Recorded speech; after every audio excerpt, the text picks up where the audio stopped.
I bought the franchise for the state of Mississippi and opened my first one in Flowood a couple of years ago, and now I'm under construction with the second one in Madison, and will open in December. Our baby chocolate bundt cakes, can't live without. It is a bakery. The concept began in Chicago as an actual Italian bakery in the corner of a fine dining restaurant, and it got so popular it became its own concept. And but we have we bake our bread in the store.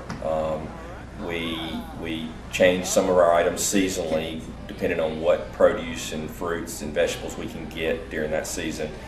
We have some core menu items that never change. We get about 40 types of fresh produce in almost every day. It's a real culinary intensive concept. It's not really easy to run because we have so many different ingredients and products. The person who's in charge of new product and food development was the first employee of Corner Bakery when it was a bakery years and years, probably 15, 20 years ago in Chicago. And he's worked his way up, and he was a baker, and now he's in charge of all the products. We provide great service, and we strive to do that all the time, but you've got to have a great product. And if the taste is there, and the quality is there, and the health factor is there, a lot of times that's what gives you the advantage over your competitors. My plan is to build probably 5 or 6 in the state of Mississippi, and I'm just pretty selective on where I go. Flowood's been a great fit, and I think Madison will be a great fit also, and I think there's probably 3 or 4 other markets in the state that I think will work well for it. With regard to Oxford, Nukes has 2 locations there, and Panera actually was considering going there, and as I understand it, leased a location and then never opened. And so I'm kind of waiting to see what the competition does to make sure. I don't want to overcrowd the market with the concept, but I get a lot of requests for that, frankly, and I think it'd be great there and in Starkville.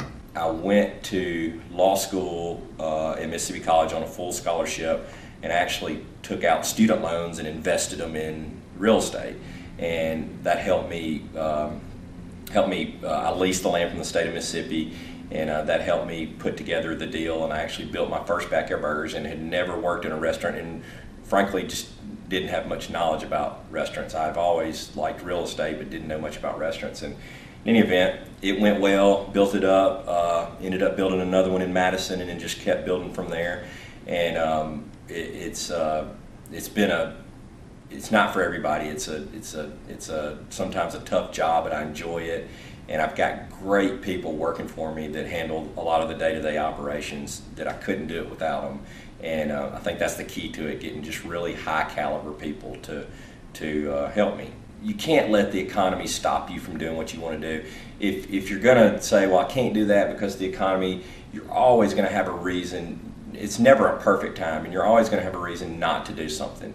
And so, if at a certain point you have to be wise and prudent, but you have to do it. And I think probably the most common thing that I see is people calling me saying, well, yeah, you've done great, I want to do this or I want to do that. And you have all kind of people with ideas and good intentions of doing it, but they rarely ever take the next step and actually do it and devote the time and money and risk that's necessary to do it.